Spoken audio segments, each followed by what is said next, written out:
El pasado lunes, Alpha Metallurgical Resources presentó resultados, batiendo todas las expectativas a nivel financiero y operativo. En la conferencia posterior, el CEO afirmó que las acciones se encuentran criminalmente infravaloradas. Pero, ¿realmente está tan barata? ¿Qué está haciendo la empresa para aflorar este valor? Vamos a verlo.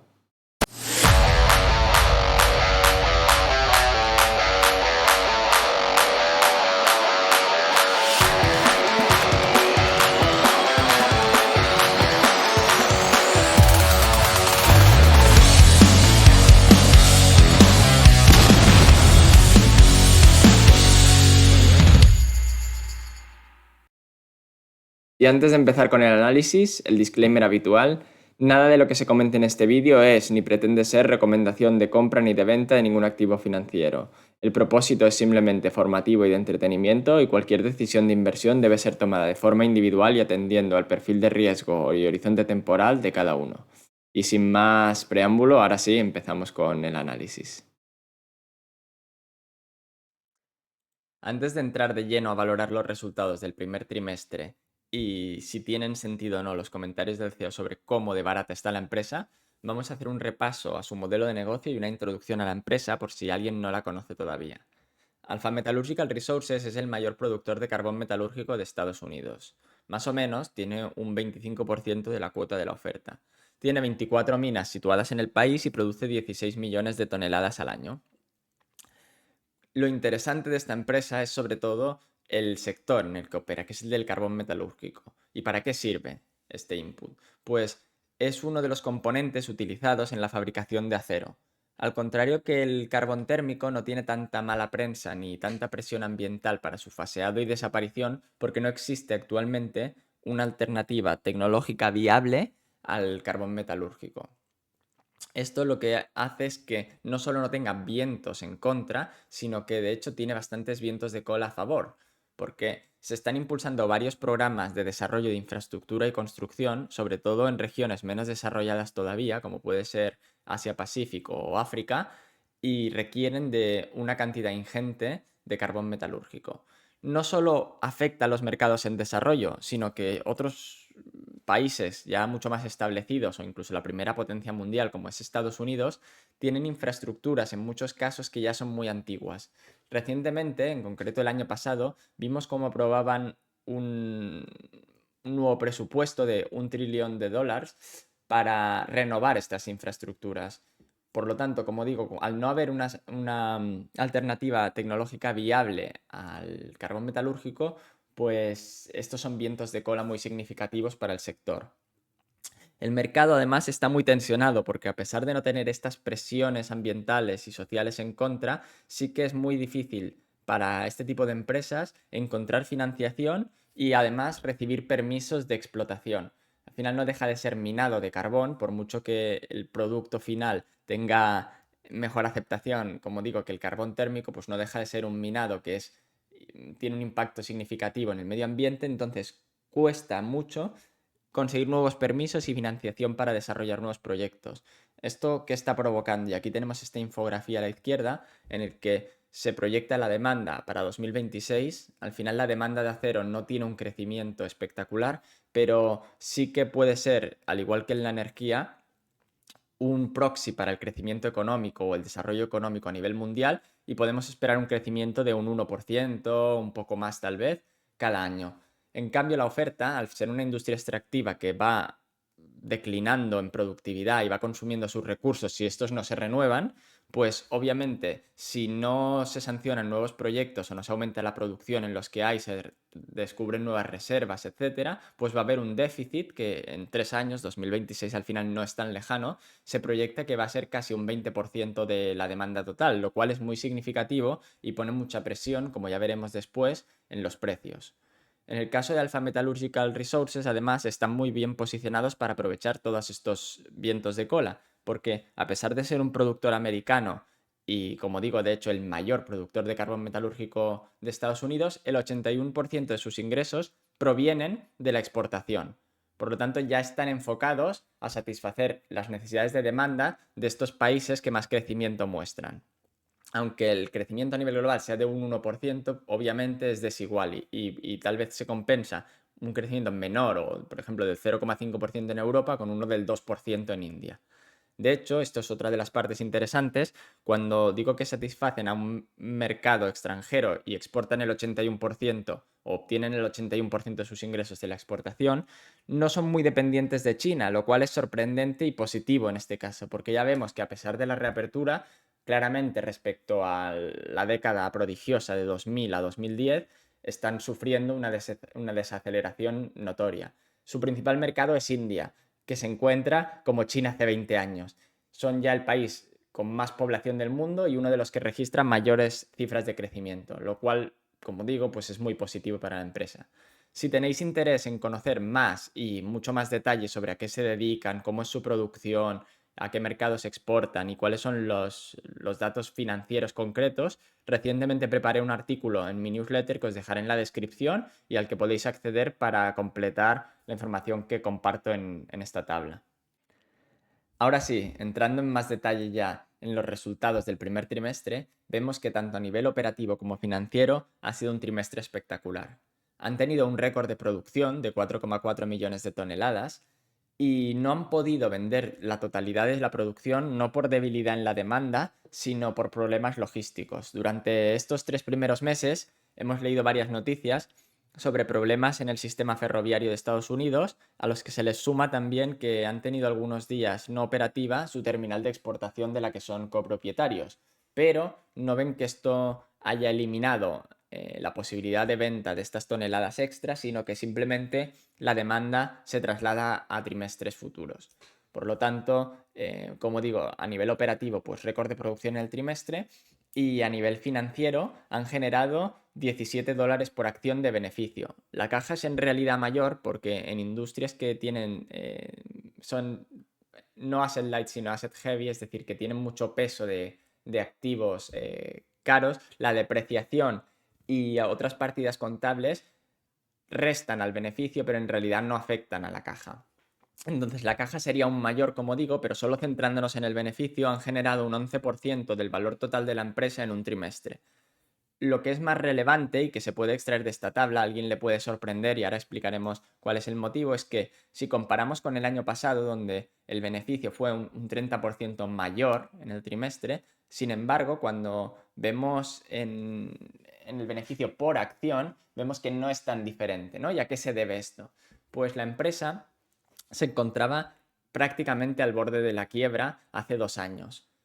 Pero un entorno extraordinario de precios, en la siguiente slide veremos más detalles sobre esto, les permitió transformar completamente su balance y el futuro de la empresa. Consiguieron pagar toda la deuda, esto es una empresa que ya no tiene deuda, y además decidieron devolver todo el extra de caja generada al accionista. ¿Cómo? Pues sobre todo mediante recompras. Ven que las acciones están tan infravaloradas, y esto ata con el comentario del CEO en la conferencia posterior a los resultados, que lo que estiman que va a crear más valor a futuro es recomprar las propias acciones. Ellos anunciaron un programa de retorno de casi 1.200 millones de dólares el año pasado. Esto más o menos es un 40-45% del valor de la empresa. De esto ya han ejecutado 700 millones de dólares, recomprando el 26% de las acciones en un solo año, y aún quedan disponibles 485 millones que esperan ir aplicando o seguir recomprando, seguir con esta estrategia en los siguientes trimestres. Esto es muy positivo y lo que hace precisamente el efecto que tiene es el que estamos viendo en esta tabla de aquí, que es suavizar o reducir mucho el impacto de futuras normalizaciones de precios, aunque mi opinión es que los precios ya se encuentran ahora normalizados y son precios medios de ciclo, es decir, tienen mucha opcionalidad o mucha más opcionalidad al alza que a la baja, pero suavizar en todo caso cualquier impacto en este sentido y generar muchísimo valor para el accionista. En cuanto a la demanda, que podría preocupar al ser el acero, tradicionalmente una industria muy cíclica, y el carbón metalúrgico, uno de los inputs para esta industria, podría preocupar que si se desacelera la economía más o incluso entramos en recesión, pues se vea muy afectada. No están viendo esta debilidad, De nuevo recordemos que Alpha Metallurgical Resources tiene una ventaja clara respecto a algunos de sus competidores, y es que atiende o sirve a mercados que siguen presentando mucho crecimiento, como puede ser India. No están siendo afectados por la desaceleración clara en economías occidentales y por lo tanto no están viendo, no están percibiendo tan de golpe esta reducción en la demanda. De hecho, esperan un repunte significativo de la misma en el tercer trimestre. Lo más relevante para estas empresas es tener en cuenta que los trimestres de mayor volumen acostumbran a ser el segundo y el tercero. Por lo tanto, si juntamos que han tenido un récord de producción y tienen inventario extra para trasladar a estos trimestres futuros y que los más fuertes son Q2 y Q3, pues podemos esperar resultados similares, no en cuanto al beneficio, que ahora veremos que los precios sí que para el segundo trimestre se han suavizado ligeramente, pero sí en cuanto a los resultados operativos. De hecho, si miramos esta segunda tabla en la que nos muestran cuál es el volumen que ya tienen comprometido, no todo está acordado a un precio, pero sí comprometidas las ventas, pues para el caso del carbón metalúrgico tienen el 50% ya comprometido para el año. Es relevante porque este anuncio es a final del primer trimestre, donde se ha consumido obviamente un cuarto, perdón, del año. Por lo tanto, tener el 50% comprometido cuando solo ha pasado el 25% del año te está diciendo que has adelantado órdenes por otro trimestre en realidad. En el caso del térmico el 75% y para el resto que es muy marginal, de tipologías de carbón producidas, pues ya el 100%. Como comentaba en la anterior slide, es verdad que los precios se han moderado bastante respecto al primer trimestre, donde alcanzaron otra vez o rondaron los $400 por tonelada y ahora se encuentran, han caído casi un 40% desde máximos. Sin embargo, lo relevante o lo que a mí me parece más relevante es ver que estos nuevos mínimos o valles, porque estacionalmente estamos ahora en un valle, son mayores que los anteriores máximos. Es decir, parece que se ha producido ya un cambio de paradigma y esta segunda tabla es el cálculo de este cambio. Es anterior a 2022 porque 2022 fue un año extraordinario que distorsionaría un poco los resultados, pero solo mirando hasta 2021 podemos ver que la media del precio entre 2003 y 2020 es significativamente inferior. En el gráfico no se aprecia tanto, pero sería un 6-7% inferior a la de 2010 a 2020. ¿Qué nos está diciendo? Pues que la tendencia es cada vez hacia precios mayores. ¿Cuál es el motivo de esto? Pues simplemente la presión que antes destacábamos sobre la oferta. Al final, la demanda sigue creciendo a más o menos ritmo, pero sigue creciendo, y la oferta no es capaz, por tanto, por las presiones políticas y de permisos como de las dificultades de financiación, de hacer frente a esta demanda renovada, lo que pone una presión al alza sobre los precios. Y además en los depósitos que ya están operativos, cada vez va habiendo el declino natural de las industrias extractivas y los costes aumentan de minado. Por lo tanto, cuando la curva de costes sube, lo natural es que la curva de precios también lo haga. Como digo aquí, pues se han moderado desde máximos y el segundo trimestre seguramente sí que sea más flojo que el primero, pero desde aquí ya están empezando a haber rebotes significativos conforme se encara ya el final del segundo trimestre y el principio del tercero, que son los más fuertes estacionalmente para el carbón metalúrgico. Y independientemente de la caída de los precios, hay que recordar que su coste de producción se sitúa sobre los $110 por tonelada, por lo cual tener precios cercanos a los 240 con la caída actual y que presentan más opcionalidad al alza que a la baja, pues les garantizan márgenes brutos de más del 50% en estos entornos y una capacidad de generar caja pues muy significativa.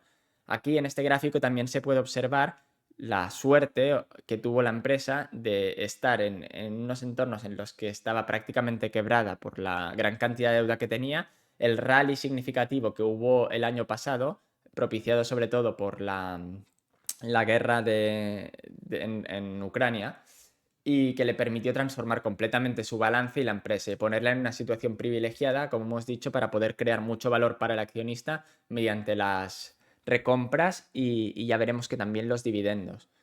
en la slide anterior veíamos que tienen el 51% de los volúmenes metalúrgicos ya comprometidos a precios cercanos a $200 la tonelada. Por lo tanto, cualquier realización a spot que hagan, es decir, cualquier nuevo contrato que firmen ahora ligado a los precios de mercado, seguramente será al alza sobre los que ya tienen comprometidos, pero que ya les garantizan retornos de más del 50% en cuanto a margen bruto. Y ahora, habiendo visto un poco los resultados del primer trimestre y las perspectivas, tanto de precio como de volúmenes que la directiva estima para el año, podemos ya enfrentar el comentario del CEO sobre si la empresa está o no criminalmente infravalorada. Con el guidance que ellos dan y reafirman para este año y la perspectiva o evolución de los precios que hemos visto en la slide anterior, la empresa estaría cotizando ahora mismo a menos de 2 veces beneficios y un poco menos aún incluso en el múltiplo si nos centramos en la caja generada, porque hemos visto que hay algunas partidas como la amortización que afectan negativamente al beneficio contable, pero que no suponen como tal una salida de caja.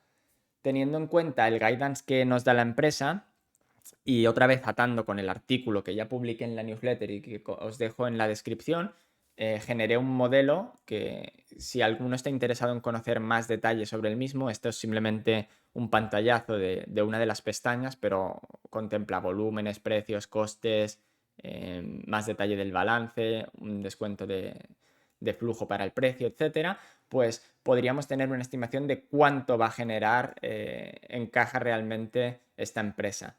Como digo, está a menos de 2 veces free cash flow. He sido muy conservador en el modelo, en las cifras de recompras. De hecho, este número de acciones que estimo para final de 2023 es el que tienen actualmente a cierre del trimestre del primer trimestre de 2023. Y es más probable que por los comentarios que ha dado la directiva, esta cifra casi la de final de 2024 sea la que se traslade a 2023 y de hecho que renueven el programa de recompras en el último trimestre del año cuando hayan agotado el actual o prácticamente. Tampoco asumo crecimientos del dividendo significativos, a pesar de que lo están aumentando trimestre a trimestre entre un 15 y un 20%. De momento aún es muy bajo el yield que da, es de un 1%, pero está creciendo a ritmos del 20% trimestral y ya el año pasado, a finales de año, dieron un dividendo extraordinario que sí que era del 4 o 5% de la empresa, por lo que hay bastante margen también de mejora en este sentido. Hay que recordar que no tienen deuda, es una empresa con caja neta, con un programa muy agresivo de retorno al accionista ya en marcha. Y esto ata ahora sí con el comentario que hizo el CEO en la conference call sobre que sus acciones están criminalmente infravaloradas y la prueba de que realmente lo creen así es a qué dedican la caja. Están comprando acciones de forma muy agresiva, pretenden seguir haciéndolo y no ven mejor oportunidad que invertir en la propia empresa, lo cual es una señal muy alcista a estos niveles de precio.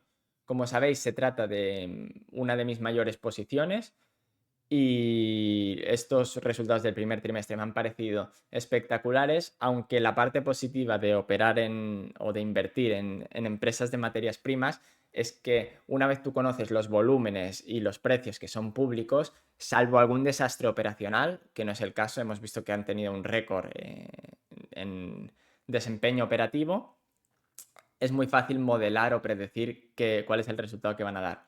No hay ningún interés sobre la empresa, únicamente hubo un analista y una pregunta en la conferencia posterior a resultados y es por eso que este tipo de oportunidades siguen en el mercado. Han conseguido contener también los costes de producción, han reducido el guidance de costes y en el modelo, que como digo, me podéis escribir por Twitter, os dejaré todos los enlaces en la descripción para que os lo comparta. Estoy asumiendo siempre lo más conservador, ¿no? Un ejemplo, pues en amortización, el rango es entre 115 y 135 millones y podéis ver pues cómo asumo 135, ¿no? Yo creo que soy bastante conservador en las asunciones y aún así obtengo retornos más que interesantes. Así que en este caso puedo afirmar que estoy de acuerdo con las afirmaciones del CEO y sí creo que la empresa está criminalmente infravalorada. Y con esto concluye el vídeo de esta semana. Recordad que os dejo en la descripción el link al artículo completo en mi newsletter por si queréis conocer más sobre la empresa.